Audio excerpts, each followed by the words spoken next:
It seems like a lot saying 50 months and everything like that, but it's not really a lot, not at all, bro. It's not a lot at all. As great as his defense team was, Diddy, I think they missed the boat on his mental illness as an appeal to the judge's compassion and understanding. He admitted earlier that he was bipolar, so you need to lean into that because bipolar is exactly the behavior he exhibits. Diddy was just sentenced to 4 years in prison, and all of his friends are now leaving him. His family walked out of the courtroom smiling, and for the first time in his life, Diddy was all alone. 50 Cent, Gan Deal, and even Cassie have all reacted to Diddy's sentence. And news that Diddy cried and begged the judge has shocked everyone. What were Diddy's last words to the judge? And is this really his end? This was a very long sentencing hearing which Sean Combs himself, once larger than life, was left begging for mercy, standing at the defense table, telling the judge that he's a changed man, apologizing for his behavior.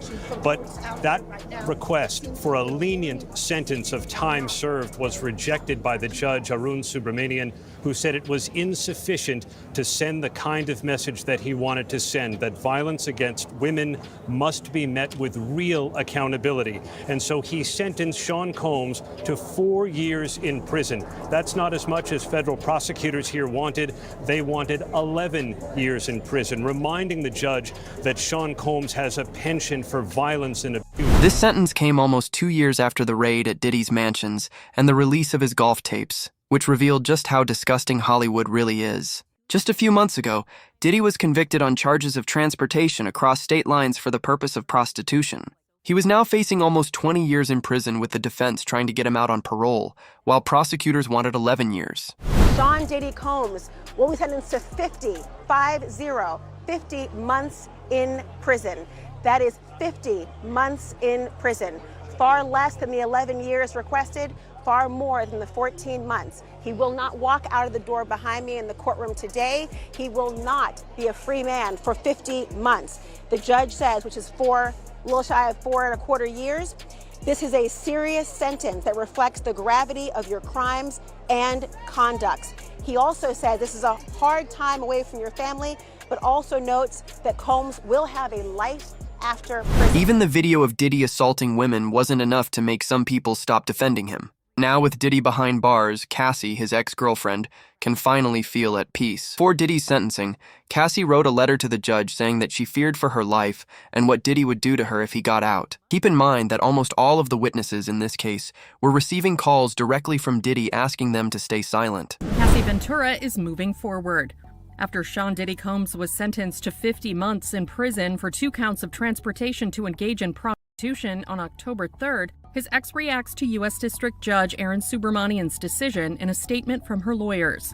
The attorneys tell E! News, while nothing can undo the trauma caused by Combs, the sentence imposed today recognizes the impact of the serious offenses he committed. They add, "We are confident that with the support of her family and friends, Ms. Ventura will continue healing, knowing that her bravery and fortitude have been an inspiration to so many."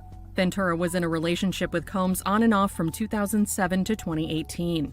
In addition to his over 4 years in prison, Combs was handed 5 years of supervised release and a fine of $500,000. Ahead of his sentencing, Combs, who was acquitted on sex and racketeering charges during his federal trial, expressed remorse for, quote, all of the hurt and pain he caused others through his conduct in a letter to the judge. He wrote in the filing, obtained by NBC News October 2nd, "I lost my way. I got lost in my journey, lost in the drugs and the excess." 50 Cent wrote a letter to the judge too, telling him that at several points in his life, Diddy has threatened to come after him, and he did not believe for a second that Diddy had changed. A criminal who has been engaging in violent behavior doesn't just change just because they had to spend a few months in jail. Judge Subramanian. Now, he posts this as a text message. I don't know if this was a text message to his lawyer, where maybe he was instructing his lawyer to write this letter to the judge. If you don't know, the judge is accepting letters in the case of the sentencing of Sean P. Diddy Combs, who's set to be sentenced tomorrow. And 50 Cent decided to write his letter to the judge as well. If you don't know, at this point, I think it's abundantly clear that 50 Cent is the baby father of the child that belongs to not only 50, but the woman that is identified as Jane Doe. That woman, I think we now know, is Daphne Joy. So Daphne Joy's baby daddy is 50 Cent. So maybe there's a reason and there's some relevance here for 50 to have somewhat of a letter being sent to the judge. Why? Well, one of the two victims, or the main two victims, which is victim one we all know is Cassie, but victim two is known as Daphne Joy. Who's Daphne Joy's baby father? 50 Cent. So he writes a letter and he says, "Dear Judge Submaranian, I've had an ongoing dispute with Puffy for over 20 years. He's very dangerous. Multiple times I have feared for my life. I think you should consider the safety of the general public, Your Honor, before unleashing him upon them. There hasn't been enough time for him to reform or make any adjustments, despite his trying to teach a class in there." This is how you know he actually wrote this. This is bad grammar. Despite his, it should be despite him trying to teach a class in there. As you're already aware, the government has spent maximum amount of money on deploying federal agencies, which appear to be an army, in 2 locations simultaneously. Later, his sons, who's dealing with his own R-word allegations, claimed that the feds had hit the wrong house. Anyway, Diddy's only going to return to hiring more male workers and keep most of the baby oil away from the general public, and babies need it. My Netflix doc on this scandalous subject is coming. The most shocking reaction, however, came from Diddy's own children. For Diddy's sentencing, his children begged the judge to show their dad mercy and told him how Diddy was their superhero. Diddy's children speak about their father at his sentencing hearing. And they honestly don't have a lot of time to say much, but they were given a little bit of time to say something. Quincy starts off by saying he's transformed. He will not jeopardize his freedom again. As his children, we wish to heal together. Next up is Diddy's son, Justin. I ask you to give my father a second chance. My father is my superhero. My father always told me to believe in God. Talk to my father every day, every other hour. Next is Christian Combs. I am the one who most resembles my pops, my mannerisms. My whole life I studied my dad up and down. He's the greatest man in the world, my superhero. He told me to treat women like a queen, and I do. I see in his eyes, as his twin, that he has changed. My name is Jessie Combs, and I am 18 years old, and she cries. When my mother passed away, I was just a little girl. I remember my dad sitting us down. It helped me survive when I just wanted my mom. My name is Chance Combs, his daughter. He's changed, and she starts crying. Sorry. He speaks with a clear mind. My name is Delilah Combs. We watch our 2-year-old sister. She cannot grow up fatherless. Honor, please. And she starts crying. Let us move forward, not as a headline, but as a family. The judge says, thank you all. This is important for me to hear. Right after the sentencing, these same kids walked out of the courtroom smiling and laughing. There are even reports that Diddy didn't even turn to look at his kids after the sentencing. Was Diddy just using his kids to gain sympathy? Diddy thought that he could get the judge to reduce his sentence if he could somehow show him the sweet and caring side of him. Diddy's legal team produced an emotional video of him taking care of his children. At one point, Diddy's team even called him a civil rights leader, saying that he had been trying to lead the black community and lower barriers in hip-hop. Keep in mind that hundreds of young artists have come forward saying that Diddy assaulted them. One of these artists, Aubrey O.D., has also reacted to Diddy's sentence in a post on X, saying, "Let this serve as a cautionary reminder to young and aspiring individuals pursuing their dreams. The true warning is not that a jury may doubt your testimony, nor that a court's sentencing guidelines may fail to reflect the years of suffering you endured.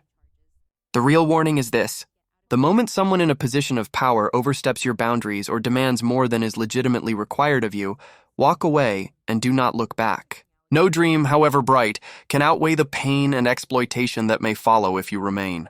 Too often, those who misuse their power, even when exposed, face far fewer consequences than the harm inflicted upon their victims. Protect yourself at the first sign of coercion or impropriety. If something feels wrong, trust that instinct and remove yourself from the situation. Your well-being is worth more than any opportunity. Diddy and his legal team thought Diddy would be walking out today. He had even booked meetings in Miami for next week. That's how confident he was. Once Diddy realized that he wasn't going to get out anytime soon, he completely shut down and allegedly fell to his knees and started crying. He cried a lot today. When his children were just sobbing, you could tell he was on the verge of crying. When they were begging, please give my father a chance, please show my father mercy. And then he turned around, he told his kids he failed them, he cried, he turned on his mom. He said, I failed you, Mom, I cried. He kind of just exasperatedly put his head in his hands. So by the time all of that had played out and we got to the reading of the arguments or the rationale why Judge Submaranian imposed the sentence of 4 years and 2 months, he was saying things like the statute requires a significant sentence. This evidence was massive in terms of the coercion. So when family members started to see it was going down that road, the children were stone-faced when the verdict was read. He was stone-faced. The only person who really showed emotion was Dana Tran, the mother of his youngest child. She could see it coming. She just started burying her head in her hands. So this is done. This is over. Obviously, we can expect an appeal in this case. We'll have to see what happens, where what prison he will be assigned to when he is released from MDC. But I just cannot underestimate how dense this was, because his attorneys moved from making legal arguments to making personal pleas. Even Nicole Westmoreland, a high-powered attorney from Atlanta, she started off saying what he had done for the Black community, how he broke barriers in hip-hop and hip-hop clothing, and in brand partnership with his spirits industry. Then she started to speak about how he personally inspired her. She got emotional. Never seen a defense attorney pretty much cry or sob or be so emotionally wrought through addressing the court. She didn't have any tears, but it was very labored. Like, you could tell she was holding back tears the entire time. Brian Steele, Mark Agnifilo, Xavier Donaldson, like, he's got a big team of attorneys, and you can tell this is kind of like a family environment in the courtrooms. So when the verdict was read, they responded in kind, like a family would. His defense team and his children, you know, he just walked out. He didn't really address them after court like he typically does. He said something to his mother. And right before the sentencing, Diddy, his family, and even some inmates from the prison that Diddy is being held in submitted letters in support of his release. Allegedly, 15 different inmates all vouched for Diddy and said that he had been a positive influence on them. Now, I don't know about you, but I don't really trust what an inmate has to say about a billionaire being charged with assault. Prosecutors are asking for a substantial sentence of just over 11 years, writing it's needed because Combs is unrepentant, that he largely conceded his conduct, the violence, domestic abuse, drug use, and distribution, and bribery. Former girlfriend Cassie Ventura, who testified at trial, submitted a victim impact letter that reads in part, quote, "My worries that Sean Combs or his associates will come after me and my family is my reality." She says they moved, and she is, quote, "keeping as private and quiet as I possibly can because I am so scared that if he walks free, his first actions will be swift retribution towards me and others who spoke up about his abuse at trial." We spoke with attorney Rich Schoenstein, who is not involved in the case. Combs has no prior criminal history, and the U.S. Probation Department recommends a sentence range of 5 to 7 years. I think that's probably the right range. I don't think he's going to get a short sentence like the defense wants,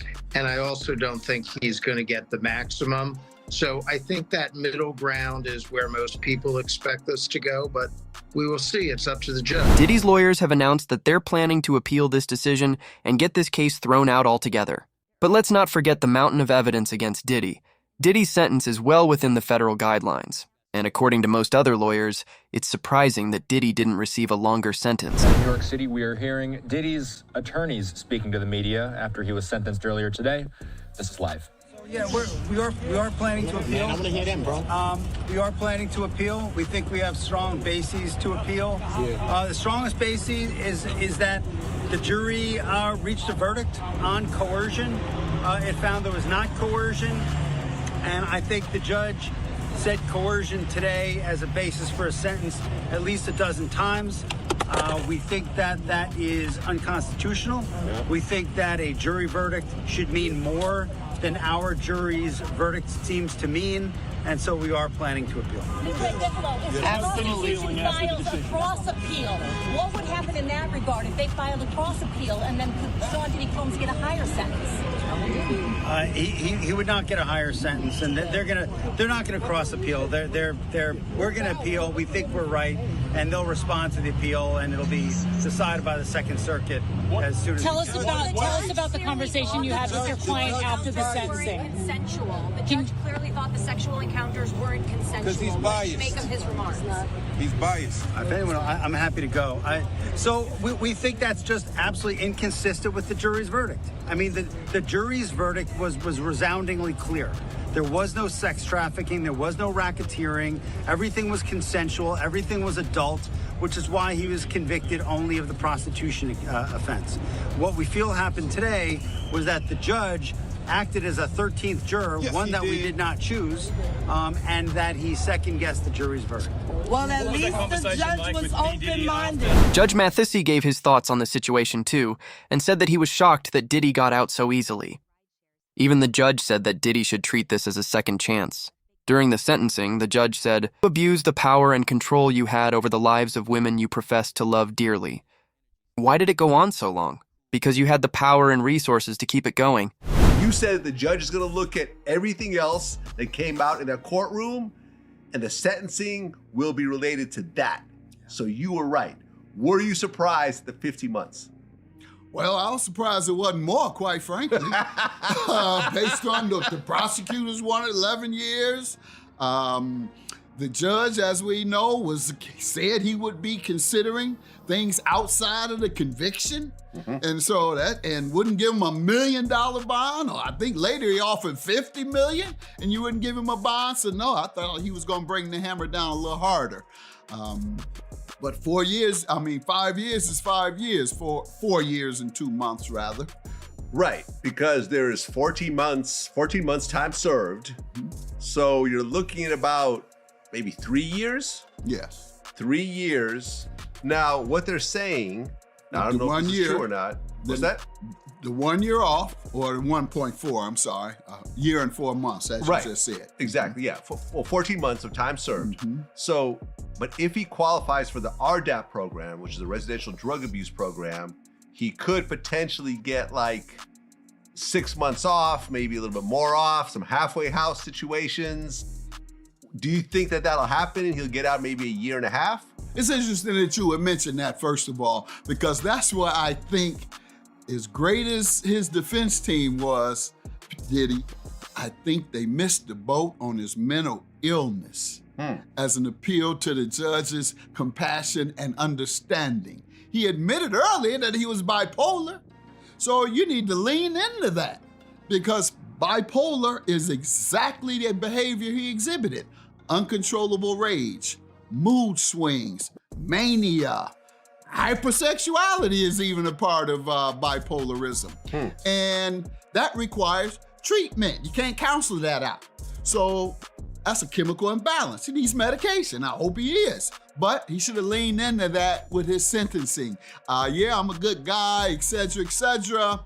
And that wasn't me. Those things you saw wasn't me. That is a result of a mental disorder that I am being treated for now, and I'm being medicated for it. Now, if you were too ashamed or didn't want the stigma of medication, and instead you wanted to rely on the judge's mercy, that's the chance you took. But I would have leaned into that.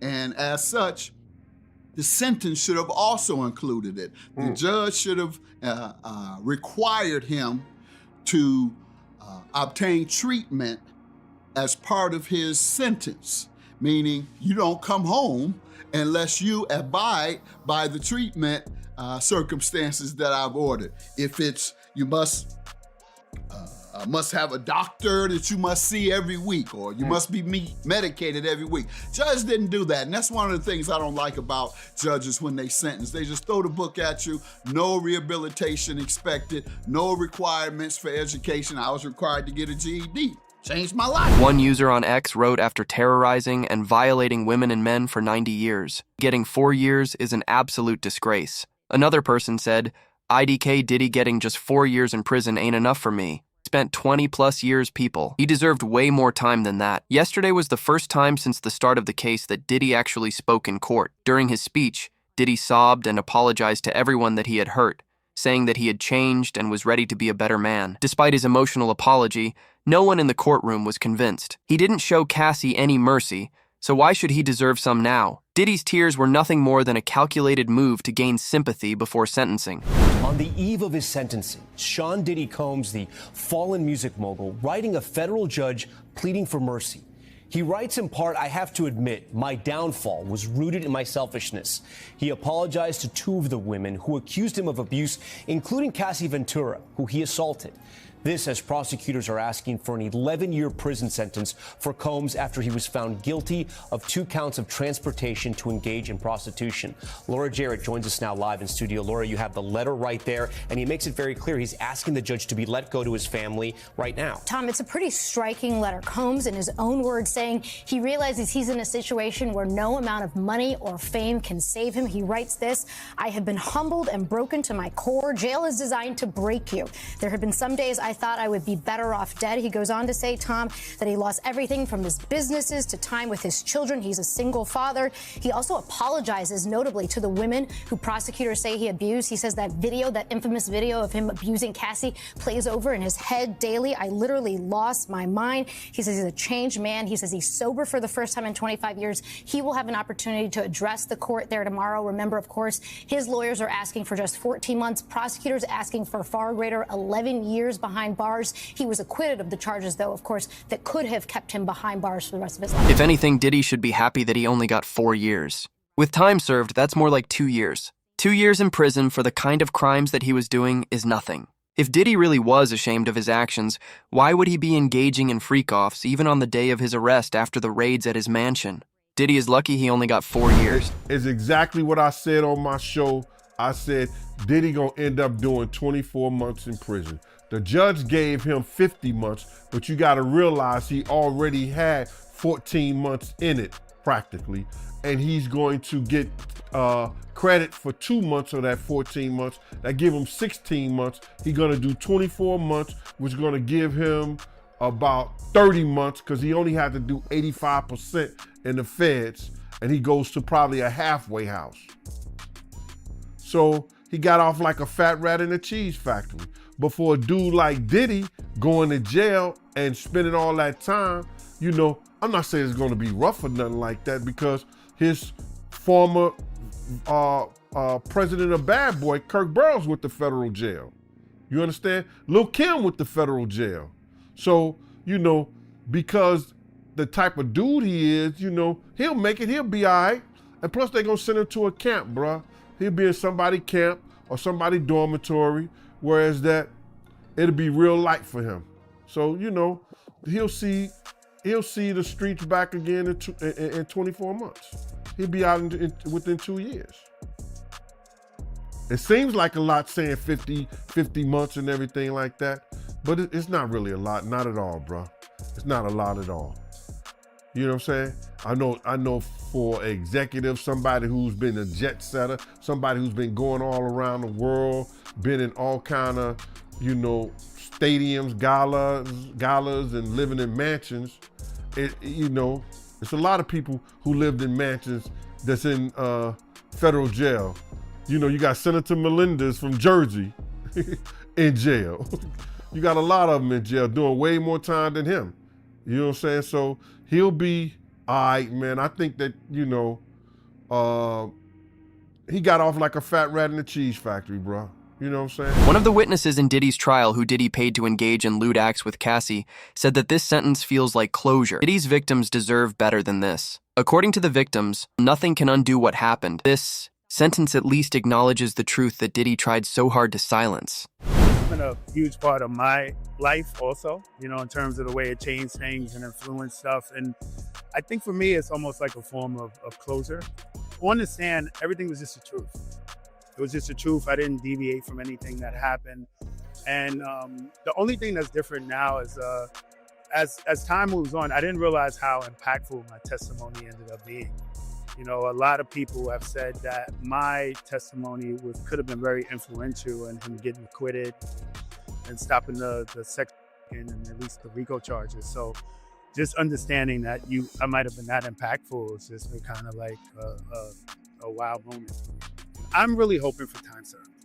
And the reason why I'm hoping for that is, even with my testimony, walking out of the trial, I said, well, this is my isolated experience.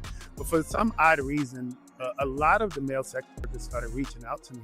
And this was very candid conversations, one-on-one and stuff. And every single one of them had the same experience I had. The jurors who actually saw the evidence that was presented in court all agree that Diddy's sentence is more than fair. TMZ obtained the video Diddy played at his trial to try and convince the judge to forgive him. And let's just say that it didn't really work in his favor. Almost everyone in the courtroom agreed that the video just made Diddy look more shady, especially since he later admitted that he was under the influence of drugs during the whole time he was with his kids. According to Diddy, this is the first time in 25 years that he has been completely sober. Diddy's time behind bars isn't going to be easy. He's now going to be moved to a federal prison, and that's where his problems are really going to start.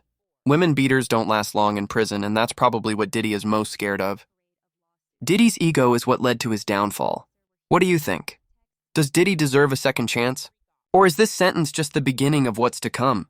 Let me know in the comment. And if you want to stay updated on everything happening in this case, make sure to like, subscribe, and turn on notifications so you don't miss what happens next.